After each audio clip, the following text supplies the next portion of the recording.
Hi, my name is Marissa, and I'm one of the operators of preschoollearningonline.com and activityschoolbus.com. I just wanted to send a message out to everybody just to give you a little idea on how to program for preschoolers and toddlers. I've been getting a lot of email requests for lesson plans.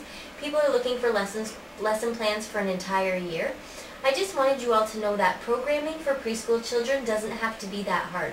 You don't have to go searching for lesson plans. In fact, the answers are right in your own preschool classroom. All you need is a pen and a paper and observe the children while they are playing. So if you notice that some of the children are interested in things dealing with family life, homes, babies, cooking, things like that, there's a topic that you can do for your programming areas. If a few other children are interested in things like camping or insects or bugs or well, they're the same thing, or dinosaurs or outdoorsy things, then those are things that you can write down. You can write down what they say, what they're interested in, and then you can program from that. So I just want to give you some ideas on areas you can program for those topics. So the first area that you can program for is sensory. Sensory, you can have lots of different things in the sensory bin. If you don't want to use the topic in your sensory bin, then you can put things like sand, water, objects to explore, like little tinker toy type of things, goop, flubber, potpourri, things like that. If you do want to add things for your topic, if the kids are interested in bugs, you can find little rubber or plastic bugs at the store and put those in with some sand, and it's a really interesting activity for the kids. Then you have art. You can do free flow art where you have blank paper, you have different items around that they can use for gluing, and you can have scissors on there. They can make their own creations. Or you can have a planned art activity according to the topic that you're doing. Science. You can have a science table with tools that they can explore different things. You can also have science in your circle time activity with the kids. If you're talking about fruits or something, if that's your topic, then at circle time you can have different fruits. You can cut them up, have the children taste them. You can talk about the colors, the taste. You can make charts seeing who likes which fruit more, and you have a science experiment right there. For math, math is a simple one. You don't have to have this one topic related, but a great thing for math is just to have some books around with numbers, puzzles with numbers, have some activities with counting, toys they can count, and things like that. And you can also start that in a circle time as well.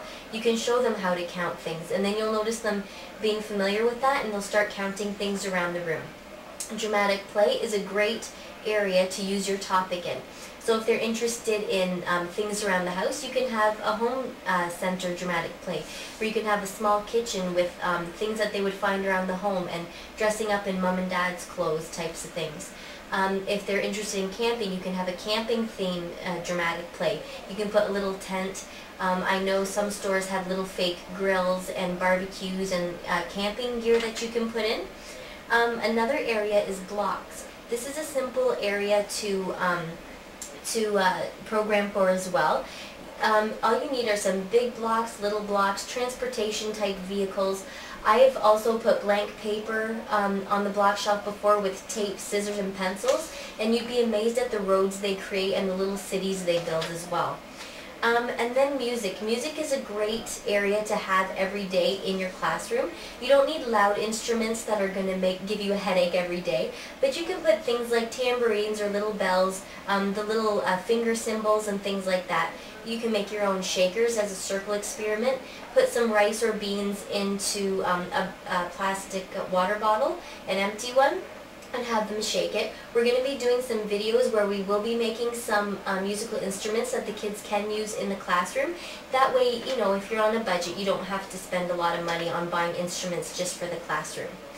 And then as well, you always have your free flow toys. So your free flow toys are your shelf toys. So it's a good idea to change them weekly or bi-weekly, but no later than that, because if you find that your classroom, the children are getting bored with things and they're starting to act out and have behavior issues, you will find that if you do a shelf toy change, then they will be interested in the toys. They'll spark their interest, and you'll notice a lot of the behavior issues dwindle right down. So an example for shelf toys would be real life looking people toys that they can play with.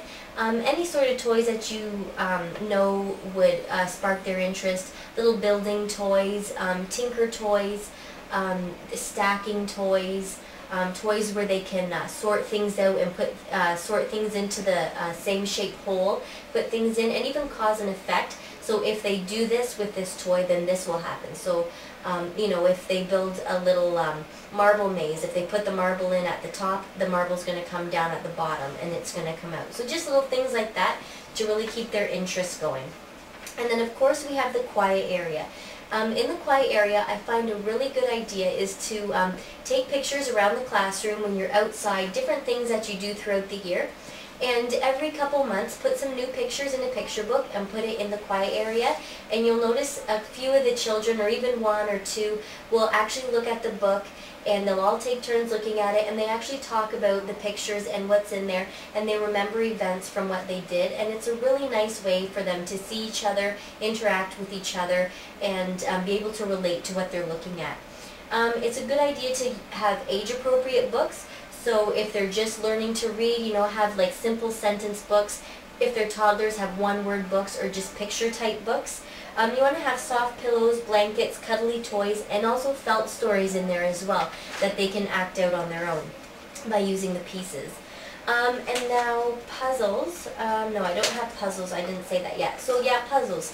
They're a great idea to do. As with toddlers, you would want to have puzzles that just have 3 large pieces with the pegs that are easy for them to pull out and put in, because that helps with fine motor skills, you know, little grasps that they need to learn. And also, if they're not too difficult, then they're going to be encouraged because they can actually put a puzzle together, so they can actually complete an activity. If the children are preschoolers, you can get into puzzles with a few more objects on them, but nothing too hard as well, because you want to make sure that they're able to complete the puzzle as well. So for both ages, you can have numbers, letters, familiar objects, like fire truck puzzles, bug puzzles, girly puzzles, boy puzzles, you know, things like that. And then last but not least, we have the computer area. Now, a lot of people don't want their children on the computer, but at the same time, with the time that we're living in, obviously everybody is using computers and gadgets and things like that. So a good idea is just to have some strictly educational games for children to use. They have wonderful games out there for toddlers where it's just strictly with the mouse. They can learn how to click on things and they'll be able to see things happen. And then for preschoolers, they're about the same, just with a little more instruction. So as long as they're educational games and you limit their time to about 15-20 minutes at a turn. For toddlers it would be less, maybe 5 or 10 minutes, but their attention span might take them off earlier. But yeah, so just give them a few minutes each day just to develop their computer skills and make sure they're educational games, and they'll benefit from that as well.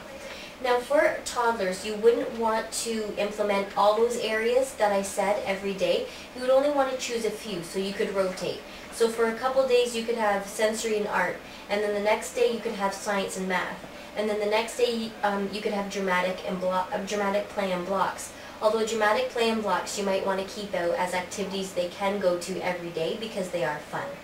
Now I know that was a lot of information that I just said.